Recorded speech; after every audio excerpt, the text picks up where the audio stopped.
I'm going to be making everyday sandwich bread today with freshly milled flour. This recipe is by Grains in Small Places, so if you're interested, go ahead and continue watching the video.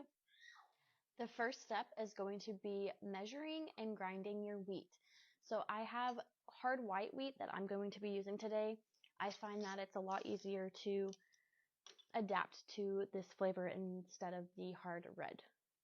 So this tastes more like your normal bread that you get at the store. And we need 485 grams of wheat berries. Okay, so now that we have our wheat berries measured out, I'm going to do about half of this into the mill and grind it, and then I'll come back. Okay, so it is ground up, and I'll show you what that looks like now.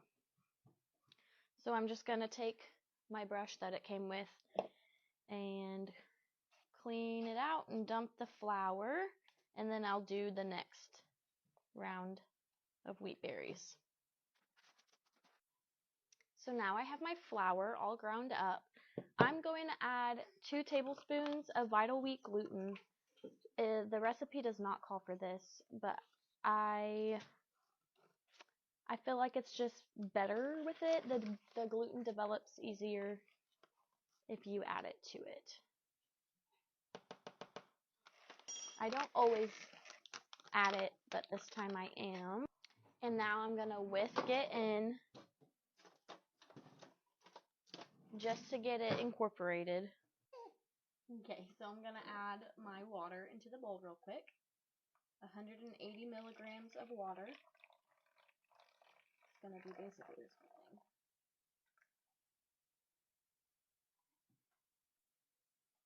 Okay, so now I'm going to add my milk. Same thing, 180 milligrams. Okay, and now I'm going to add my 3 tablespoons of butter. And now I'm going to microwave this until the butter is melted. Okay, so now my butter is melted in my water and milk. So I am putting it on my scale to add the honey. I like to use honey. And since it sticks to a measuring spoon, I like to weigh it out. It says on the back it's 21 grams for a tablespoon, and we need 3 tablespoons. So I'm going to do 63 grams of honey. And I put a little bit too much, but it'll be okay. And then I'm going to mix it up. Since it's warm, it should dissolve pretty well. And then I'll add it to my stand mixer. Nova, Nova, what are you doing?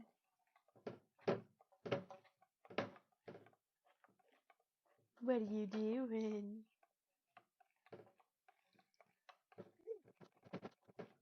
So it's pretty well dissolved. So now I'm going to add it to my stand mixer.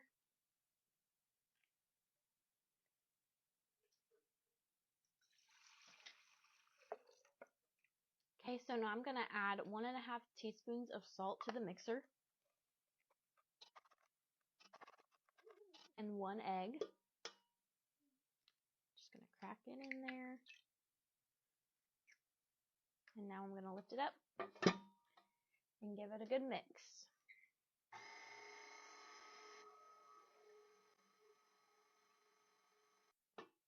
Okay, so now I'm going to lift it up again, and I put my guard on there so I can pour my flour in there pretty easily. And I'm just going to turn it on stir. And I'm going to add my flour mixture.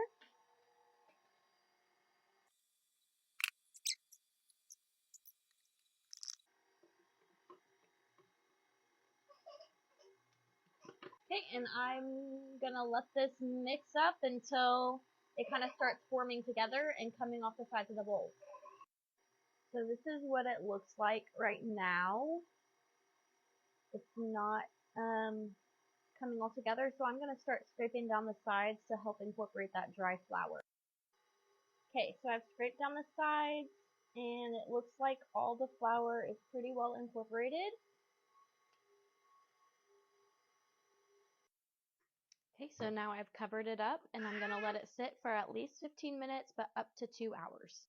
Okay, so it's been about 25 minutes for me. And now I'm going to add my instant yeast into the bowl. It says 2 teaspoons. I just do a whole packet, which is about 2 1/4 teaspoons, I think. Now I'm going to start the kneading process. I'm going to mix it in, and then I'm going to knead it until I get a good stretch on the dough, and I'll show you when that happens. But I'm just going to keep it on stir. Keep it at a low speed. Okay, so you can see that it's staying stuck to the sides of the bowl. And that is because it doesn't have enough flour. So I need to add a little bit of flour until it starts to come off the bowl. Okay, so I added flour until it started coming off the sides when it kneads. It's still pretty wet. I don't know if it's too wet, honestly. So I'm just gonna let it knead a little bit longer because I did kind of get window pane when I tried to with this dough, but I think it needs a little bit longer, so I'm going to knead it about 5 more minutes maybe. Here's what it looks like when it is kneading.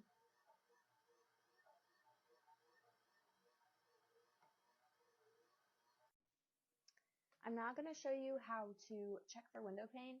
Since I am dealing with a wet dough, I am wetting my hands just barely, so that way it doesn't stick to me that bad. So I'm just going to take a piece of my dough, and I'm going to try to stretch it out.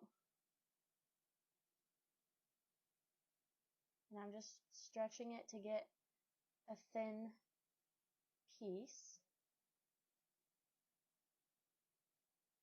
that you can see through. So see how I'm able to stretch this? And I'm able to see light through it without it breaking. So that means it is ready. I am done with the kneading process, so I rolled it up into a ball and put it in the bowl, and I'm covering it with a towel, and I'm going to let it rise until it's doubled, so about an hour to 2 hours. Okay, so here is my dough. It has doubled, so now I'm going to prep it for the bread pan, and I'll show you how to do that.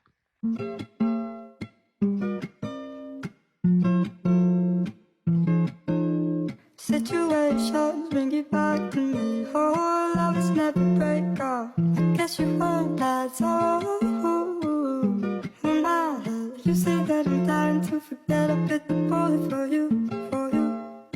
I wrote a song too many pennies, so I hope you hear me know that I've been thinking about you. Oh, thinking about you. When it's dark out, I'm the one you need, yeah. Listen to the beating of your heart sound, heart sound.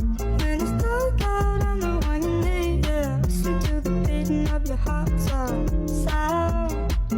Da-da, da-da, da-da, da-da, oh. Da-da, da-da, oh. So now that the music's over, I like to use butter to prep my pans, my bread pans, because I find it just comes out a lot better. Like, I never have bread stuck to my pan if I use butter. And I just use a little bit and I just spread it in all the corners and all the way up to the edges. And I find that it works really well for me. So then you're just going to tuck and roll the ends into this pan, and it is ready. And then you're going to cover it and let it rise again until it's pretty puffy, about 45 minutes. And at this point, you will preheat your oven to 400 degrees. And I'm showing you how it looks before I put it in the oven. And this is after it baked. It rose very nicely. And now I will show you cutting into it and the crumb. This bread was so soft, so squishy, and so good. The flavor was delicious, and I just loved it. It was my best loaf yet. But I do think that I put a little bit too much dough in the pan. It didn't bake all the way in the center, and it was pretty much done baking because the top got really brown and I wouldn't want to bake it anymore. So what I'm going to do is multiply the recipe by 0.75 and try that next time.